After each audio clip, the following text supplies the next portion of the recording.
This is Voice of Korea. This is Voice of Korea.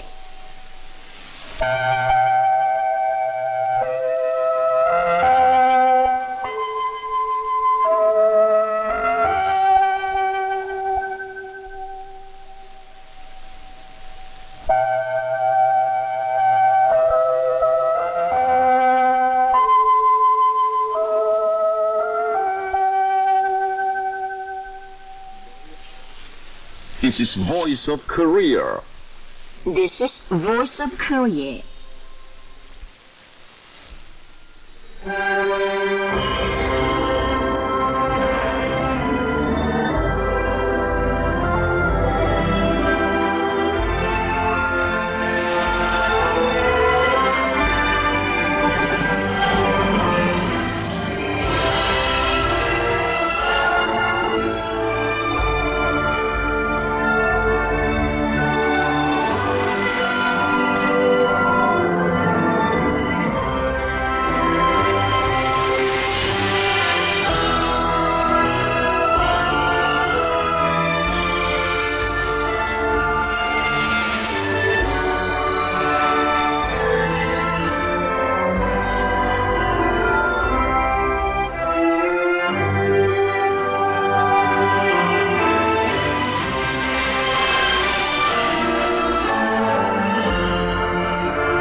Dear listeners, now we start English language service of Voice of Korea from Pyongyang, the capital of the Democratic People's Republic of Korea. Now we present the immortal revolutionary paean, Song of General Kim Il-sung.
We now bring you the immortal revolutionary paean, Song of General Kim Jong-il.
You're listening to VOK, Voice of Korea, News Now.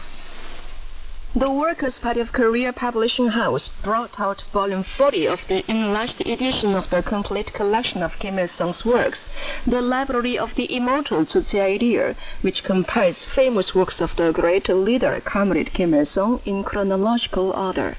The book contains 38 classic works, including historic speeches and talks made public by Comrade Kim Il-sung between April and August 1961. The party and government delegation of the Democratic People's Republic of Korea, led by Park Tae-sung, member of the Presidium of the Political Bureau of the Central Committee of the Workers' Party of Korea, and Vice President of the State Affairs Commission and Premier of the Cabinet of the DPRK, returned home by his private plane on the 12th, after paying an official visit to the People's Republic of China and taking part in the celebrations of the 65th anniversary of the conclusion of the DPRK-China Treaty of Friendship, Cooperation, and Mutual Assistance. The delegation was greeted at the Pyongyang International Airport by Kim Do-kun, member of the Political Bureau of the Central Committee of the Workers' Party of Korea, and first Vice Premier of the Cabinet, An Hyun-min, Vice Department Director of the Party Central Committee, Kim Sun-kyung, Vice Minister of Foreign Affairs, Chi Hong, Chargé d'Affaires ad interim of China in the DPRK, and staff members of his embassy. Earlier, the delegation was seen off at the airport in Beijing by Wu Zhenglong, member and Secretary General of the State Council of the People's Republic of China, Wang Yajun, Chinese Ambassador Extraordinary and Plenipotentiary to the DPRK, Hua Chun-ying, Vice Minister of Foreign Affairs of China, Ri Ryong-nam, DPRK Ambassador Extraordinary and Plenipotentiary to China, and staff members of his embassy. The party and government delegation of the Democratic People's Republic of Korea, led by Park Tae-sung, member of the Presidium of the Political Bureau of the Central Committee of the Workers' Party of Korea, and Vice President of the State Affairs Commission and Premier of the Cabinet of the DPRK, on an official visit to the People's Republic of China, visited the Communist Party of China History Exhibition on the 12th. It was accompanied by Hua Chun-ying, Vice Minister of Foreign Affairs of China, and Wang Yajun, Chinese Ambassador Extraordinary and Plenipotentiary to the DPRK. The delegation members looked around the materials and exhibits showing the foundation of the Communist Party of China and the course of its development. Park Tae-sung wrote in the visitor's book that he hopes the Chinese people would constantly make new successes in building a modern socialist state under the leadership of the Communist Party of China. The delegation visited the Beijing Municipal Traffic Control Center and heard the successes made in putting the transport on a modern basis. Earlier, the delegation called at different places, including the Model Center for Green Low-Carbon Circular Economy under the Chinese Resources Circulation Group Company Limited in Tianjin City, and was invited to the reception given by the Secretary of the Tianjin Municipal Committee of the Communist Party of China, who is member of the Political Bureau of the Central Committee of the Communist Party of China. Park Tae-sung, Premier of the Cabinet of the Democratic People's Republic of Korea, sent a message of thanks to Li Qiang, Premier of the State Council, on the 12th, just before returning home after paying an official visit to the People's Republic of China. The message expressed deep thanks to General Secretary Xi Jinping, Premier Li Qiang, Chairman Zhao Lezi, and the Chinese party and government, and the fraternal Chinese people for having warmly greeted and ardently welcomed the DPRK party and government delegation. I'm satisfied at the current successful visit, the message said, and expressed the readiness to make joint efforts to comprehensively expand and develop the traditional DPRK-China friendly and cooperative relations according to the requirements of the new era, together with the Chinese comrades, true to the noble intentions of the summits of the two countries. The message sincerely wished the Chinese people greater successes in their journey for building a modern socialist state on a full scale under the leadership of the Communist Party of China, with the respected General Secretary Xi Jinping as the core. The participants in the 8th Congress of the Socialist Women's Union of Korea conducted colorful political and cultural activities. Watching a documentary on the immortal revolutionary exploits of the respected comrade Kim Jong-un, who opened a new era of comprehensive prosperity with his original ideological and theoretical wisdom and seasoned leadership, they deeply felt once again the great pride of living and working with the greatest man held in high esteem as the father of the large socialist family. They visited different places, including the Party Founding Museum, the Korean Revolution Museum, and the Memorial Museum of Combat Feats at the overseas military operations.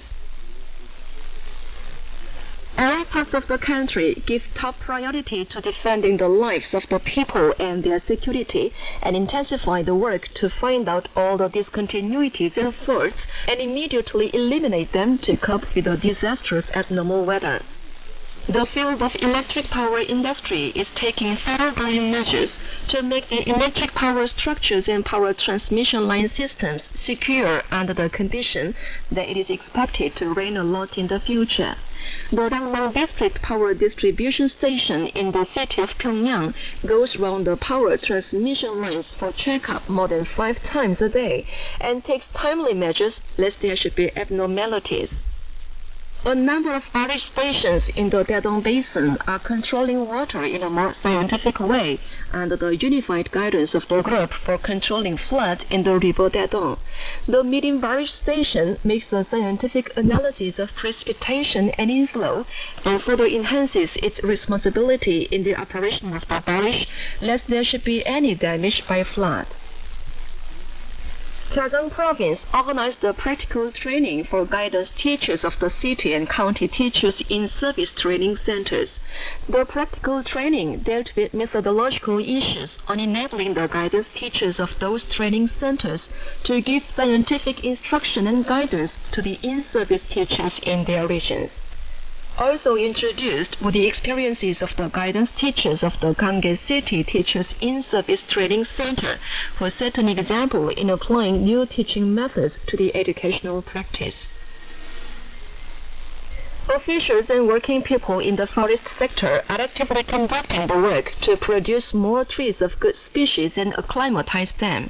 The Academy of Forest Science has studied and completed forest science and technology conducive to the creation of forests of economic value, a guarantee for normalized production at the regional industry factories, and actively introduces them across the country. The Academy gave her scientific and technical assistance to the transformation of Evodia forests in more than 130 cities and counties, including Songcheon and Uncheon counties, thus contributing to increasing the unit area fruit productivity. The Ryopo District Forestry Management Station in the city of Pyongyang is producing saplings with main emphasis on kinds of forest trees suited to the economic value and function of environmental protection in conformity with the characteristics of the district with a large area of forest. VOK News, Pyongyang.